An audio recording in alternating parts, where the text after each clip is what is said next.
It all started the moment I saw her SUV tearing across the edge of my land, again, kicking up dust like she owned the place.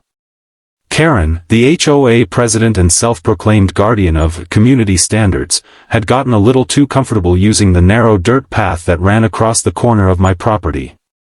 That path led straight to the lake, and even though it was clearly marked as private land on the county maps, she and a handful of others treated it like their personal shortcut.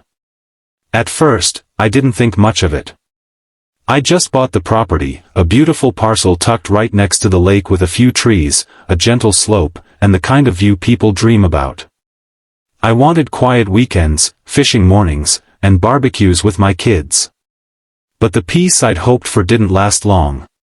Nearly every day, I'd see her, sometimes on foot, other times in that same silver SUV, using the shortcut without a second thought. She never asked. She never knocked. She just passed through, like she owned the whole street, the neighborhood, and apparently, my land. The first time I approached her, I did it with a calm voice and a smile, trying to keep things neighborly. "Hi there," I said as she stepped out of her car one afternoon, wearing her wide-brimmed hat and holding a reusable coffee mug that said HOA Life. I pointed toward the property line. "I just wanted to let you know that this is actually private land. I'm planning to fence it off soon, so just a heads up." She looked me up and down, scoffed, and said, "We've been using this path for years. Nobody's ever had a problem before." I responded politely, "That may be true, but it's still private property.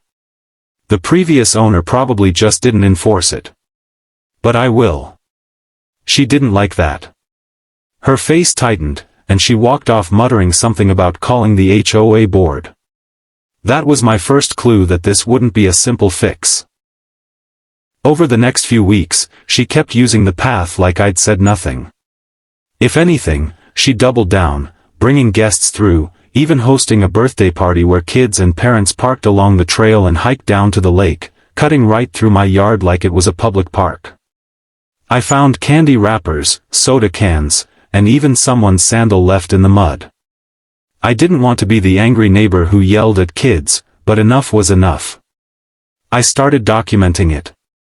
I set up a small trail cam, just to record who was coming and going. I didn't tell anyone. It wasn't about spying. It was about having proof in case things escalated. And boy, did they escalate.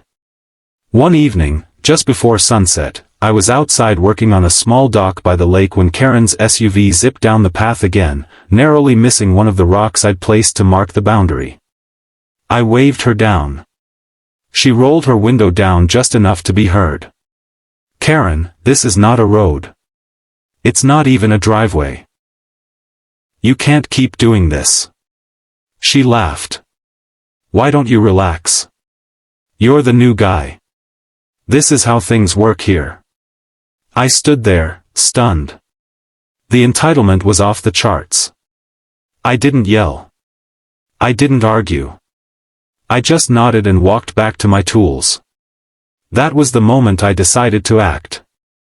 I wasn't going to beg for people to respect my land. I was going to make it impossible for them to ignore it. The very next morning, I hired a local contractor and installed a basic wooden gate. Nothing fancy, just enough to block vehicle access. I left a handwritten sign, "Private property. No trespassing. Use public lake access only." I thought that would be the end of it. I imagined maybe she'd finally get the message. But Karen wasn't someone who backed down when her imaginary authority was challenged. That afternoon, I heard her screeching voice echoing from the edge of my property. She was yelling into her phone, pacing like she was orchestrating some emergency evacuation plan. An hour later, 2 police cruisers pulled into my driveway. I stayed calm, welcomed the officers, and explained the situation. They were professional, asked for documentation, and I provided everything: the deed, the survey, even printed satellite images showing the land boundaries. One of them smiled and said, "Yeah, this is clear-cut." She probably just assumed. I replied, "She didn't assume. She ignored. As they left, I looked across the street and saw her standing behind her blinds, watching. She didn't even have the courage to face me that time. But I knew this wasn't over. If she had the audacity to involve law enforcement over a gate on my land, she wasn't going to stop here. What bugged me wasn't just the trespassing, it was the entitlement. The way she acted like the world bent around her. Like the neighborhood belonged to her just because she chaired a few boring HOA meetings and knew everyone's business. She thought she could pressure me into reopening the path by escalating things.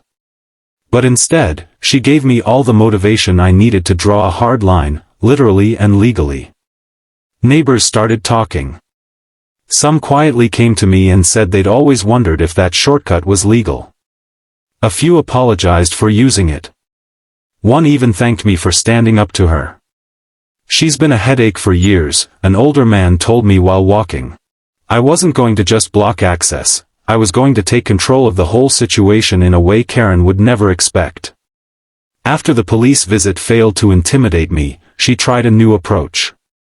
The very next day, a letter showed up in my mailbox. It looked official, with the HOA letterhead printed at the top, but no signature at the bottom.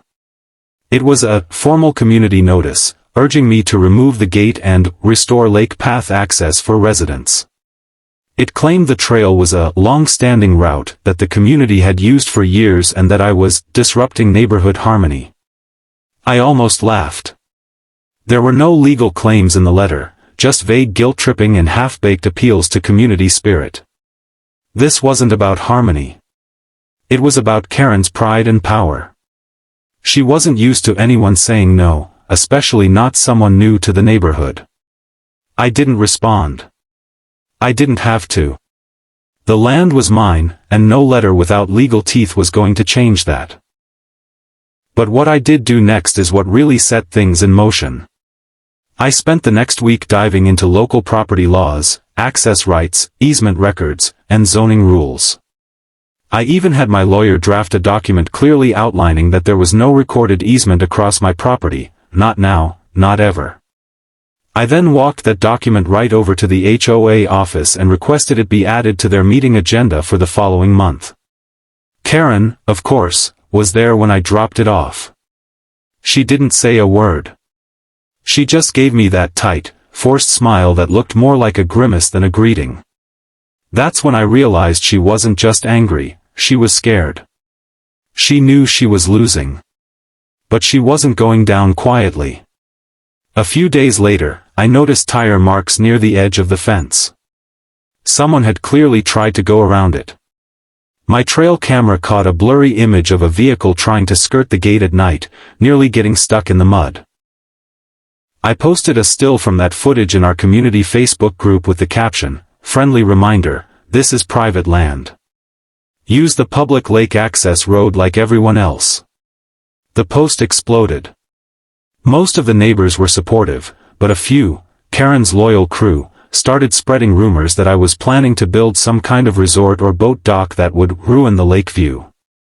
Nonsense, of course, but the rumors worked in my favor. They kept the conversation going. And while they were gossiping, I was planning. I met with a local land planner and asked a very specific question: could I legally convert that short path into a toll road? Something official, private, but accessible, for a price. After a few weeks of paperwork, permit applications, and red tape, the answer was yes. As long as it didn't interfere with environmental regulations and I provided basic safety features, I could make it happen. So I did. I registered a small LLC, something clean and professional sounding, and filed the property under that business. That move alone created a legal layer between me and the operation, and it gave me the ability to manage access like a real business owner.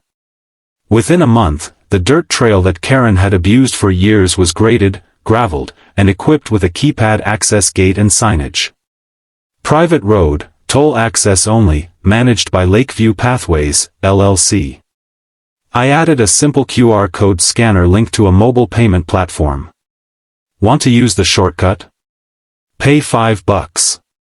The gate opens automatically. No exceptions.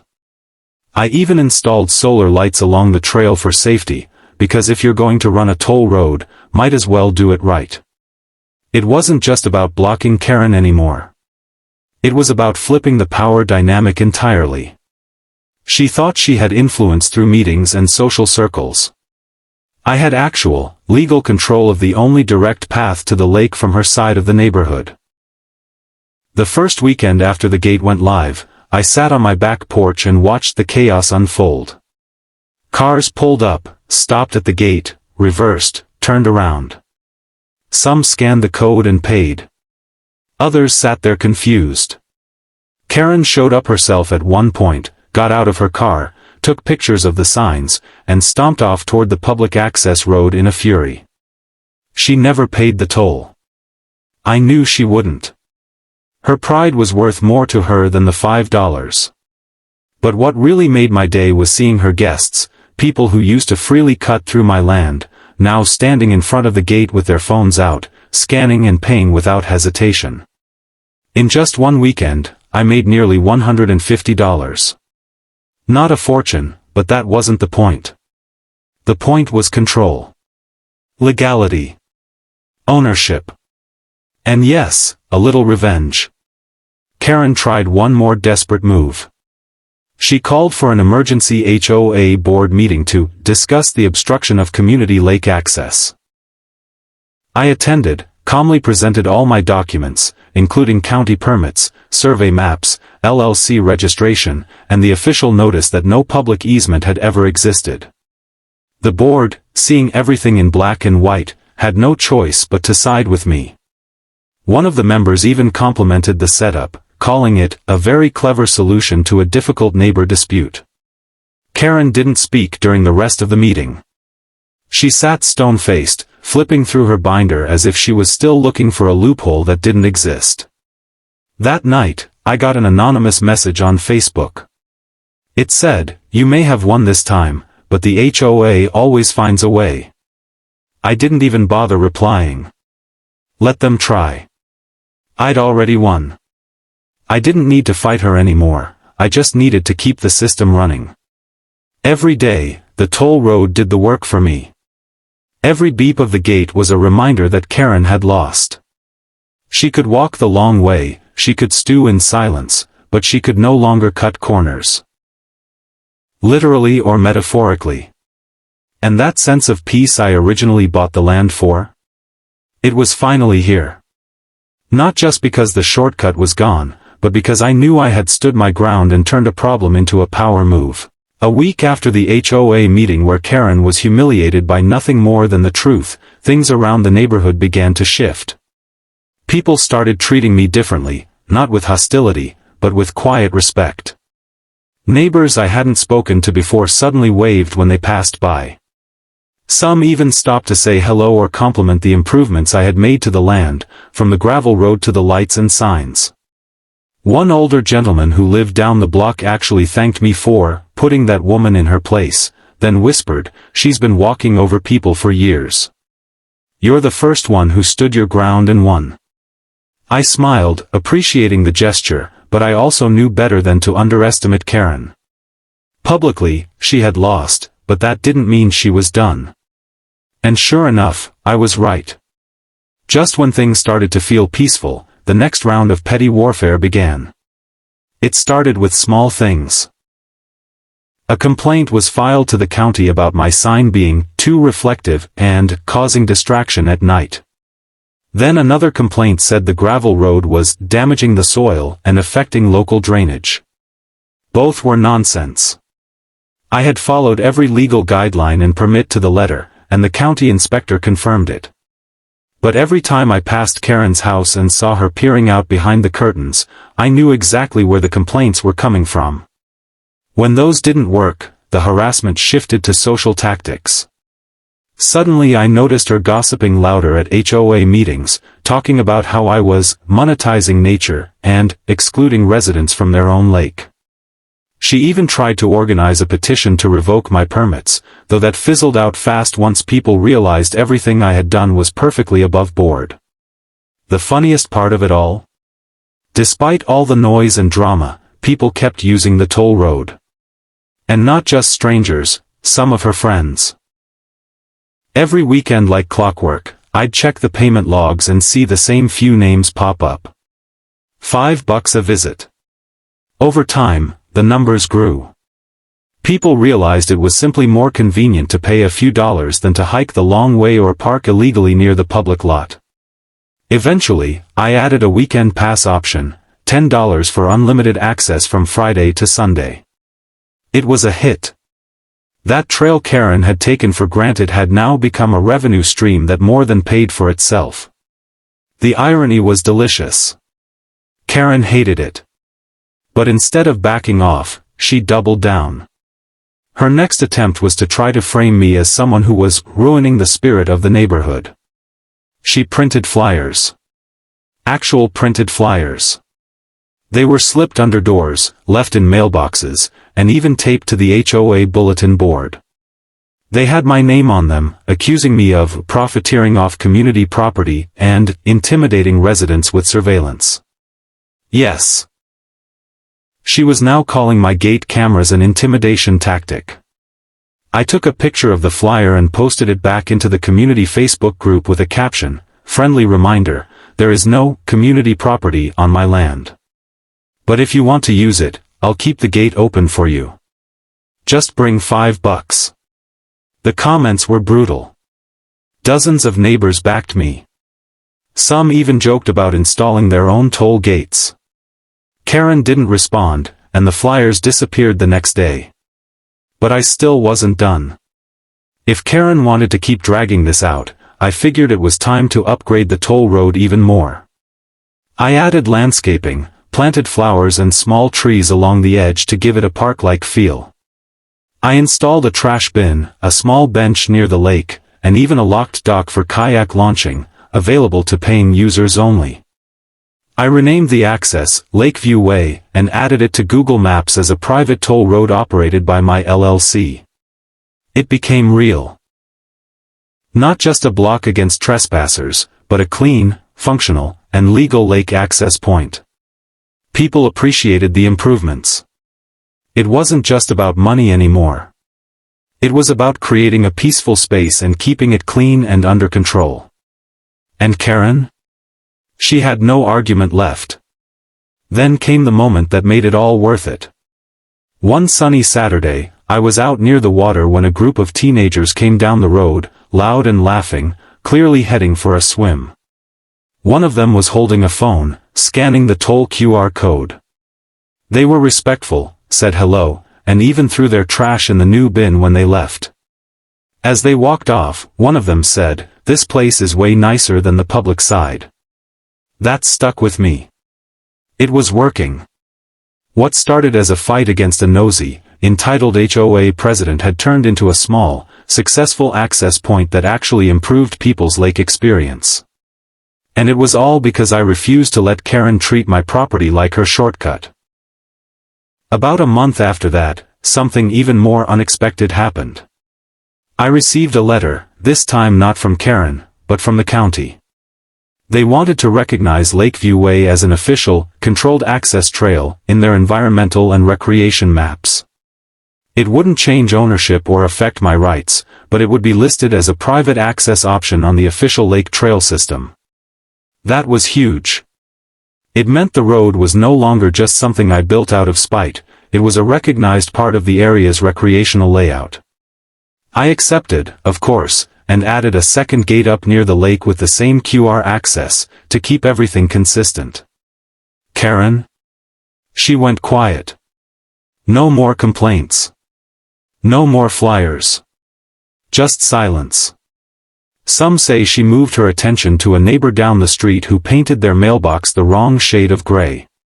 Others say she still walks the long way, grumbling under her breath the whole time. But for me, it was over. I had won. Not by yelling, not by fighting, but by turning her entitlement into my opportunity. The gate still stands. The road still makes money. And every single person who uses it knows exactly who it belongs to. I didn't need to take the lake away from the neighborhood. I just needed to remind them, and Karen, that respect, like access, sometimes comes with a price. By the time summer hit full swing, what started as a humble dirt path had become something so much more. The private toll road I created wasn't just a deterrent for trespassers anymore, it had become part of the local culture. People knew about Lakeview Way. They respected it. Some used it weekly, others only for special visits, but everyone followed the rules. And all of it was managed smoothly, automatically, without me having to lift a finger most days. The smart gate, the mobile payment system, the signs and simple landscaping, I had turned what was once Karen's favorite shortcut into a functioning, income-generating piece of infrastructure. The community saw the value. More than a few neighbors had approached me in private, asking how I set it up or if I could help them with similar issues on their land. Meanwhile, Karen had vanished from the toll road drama entirely, but that didn't mean her presence was gone. One Saturday morning, as I sipped coffee on my porch, I noticed a couple standing near the gate, looking confused. They weren't paying the toll, just sort of pacing around the front. I walked over to ask if they needed help. Turns out, they were friends of Karen. She had told them the path was open and free, just like the old days. When I explained the toll system and showed them the scanner, they were clearly embarrassed. The woman fumbled for her phone, said, "Oh, we didn't know," and quickly paid the $5 fee before walking through. That moment said everything. Karen still hadn't accepted the new reality. Instead of paying or respecting the boundary, she had started feeding her friends a version of the past that no longer existed. But the thing about reality is, no matter how many stories you tell, the gate doesn't open until the toll is paid. Later that week, I bumped into one of the HOA board members at a local cafe. He was an older guy, one of the more reasonable voices during that infamous HOA meeting. "You know," he said with a grin, "Karen still thinks she's going to get that road reopened. She's convinced the HOA has the power to take it back." I laughed, but he didn't. "She's talking about trying to rewrite some bylaws. Just a heads up." That was a twist I hadn't expected, but it didn't surprise me. If Karen couldn't win through argument, complaints, or intimidation, she'd try bureaucracy. So I called my attorney again, this time to lock things down even tighter. We updated the LLC structure, included protective language in its charter, and filed notices with the county to ensure all access agreements were firmly on record. I also added a legal clause stating that anyone attempting to damage, bypass, or tamper with the toll road would be subject to civil penalties. A sign with that warning went up right beside the gate. Sure enough, 2 weeks later, someone tried to mess with it. My camera system picked up a man, middle-aged, ball cap, sunglasses, trying to force the gate open with what looked like a crowbar. It didn't budge, but the motion sensor triggered a silent alert to my phone. By the time I checked the footage and sent it to local authorities, they already had a patrol car circling the neighborhood. The man wasn't arrested, but he was issued a formal warning. When I reviewed the camera footage again, I recognized him. He'd been at Karen's birthday party 2 years ago, right before she called the cops on me for blocking lake access. The petty attacks never really stopped, they just changed form. But I was always one step ahead. As fall rolled around, something unexpected happened. A local blogger wrote a short article about unique land disputes and how people resolved them creatively. One of the cases featured mine. They didn't use names, but they did describe the situation, how a private citizen turned a trespassing problem into a private toll path and successfully ran it without issue. The article got shared locally and even picked up by a regional news site. Overnight, I had real inquiries coming in, people asking about renting lake access for small events, kayak launches, even a yoga class by the water. It was surreal. I never set out to build a business. I just wanted people to stay off my land.